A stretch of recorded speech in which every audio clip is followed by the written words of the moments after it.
Hello, praise the Lord. இன்றைக்கு கர்த்தர் வலிமையின் வார்த்தையில் உன்னை பார்த்து சொல்கிறார், கர்த்தராகிய நான் என் முகத்தை உனக்கு மறைப்பதில்லை.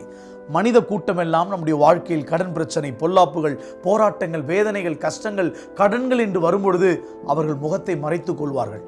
ஆனால் நாம் நம்பிக்கொண்டிருக்கிற இயேசு, நான் பிரசங்கம் பண்ணி கொண்டிருக்கிற இயேசு, அவருடைய முகத்தை நமக்கு ஒரு நாளும் மறைக்க மாட்டார்.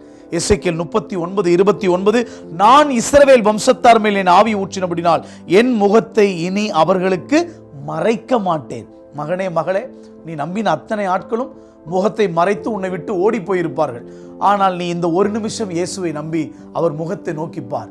உனக்கு பிரகாசமாக காட்சியளித்து தரிசனம் தந்து உனக்கு அவருடைய முகத்தை காண்பித்து அவருடைய முகத்தின் ஒளியை உன்மீது பிரகாசிக்க பண்ணி வெளிச்சத்தை காண்பித்து அற்புதத்தை உன் வாழ்க்கையில் செய்ய போகிறார். ஏசாயா 54:8, அற்ப காலம் மூண்ட கோபத்தினால் என் முகத்தை இமைப்பொழுது உனக்கு மறைத்தேன், ஆனாலும் நித்திய கிருபையுடன் உனக்கு நான் இறங்குவேன். சில நேரத்தில் கோபத்தில் மறைச்சிட்டார், ஆனால் மறுபடியும் சொல்றார், என் பிள்ளைகளே, உங்களுக்கு நான் நித்திய கிருபையுடன் உங்கள் வாழ்க்கையில் இறங்க போகிறேன். இனி அவர் முகத்தை மறைக்கவே மாட்டார், ஓடி ஒளியவே மாட்டார். நீங்கள் கூப்பிடும் பொழுதெல்லாம் உங்களுக்கு தரிசனமாய் வந்து வாழ்க்கையில் அற்புதம் செய்ய என்ன உனக்கு செய்ய வேண்டும் என்று கேட்டு அற்புதத்தை கர்த்தர் செய்ய போகிறார்.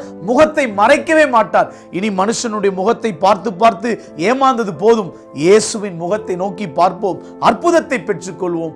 God bless you all.